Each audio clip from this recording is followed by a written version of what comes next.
My name is Josh and I manage operations here at Kelford Cams. So I was a bit of a ratbag at school.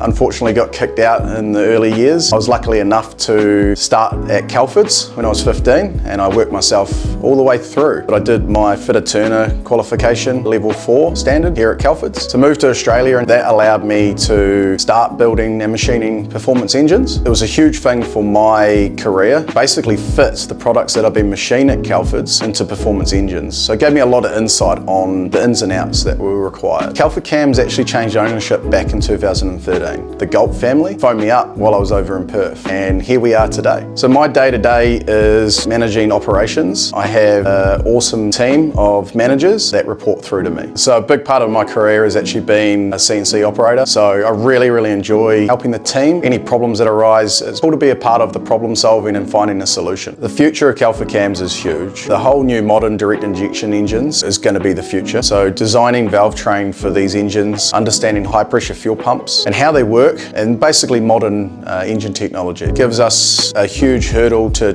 try and understand, but after we understand and design, develop valve train parts for these engines, the world is our oyster. We've got an awesome team, some of the best valve train engineers in the world, a very tight-knit team, and morale is a massive part of our day-to-day. You have to have a good team. Team environment matters. It trickles down into the quality of parts that we produce. In turn ends up in customers' engines. I would thank our team for the quality of parts that you guys get. I feel really lucky to be a part of the Kelford Cams crew. I can't wait for what the future holds and looking forward to the next chapter.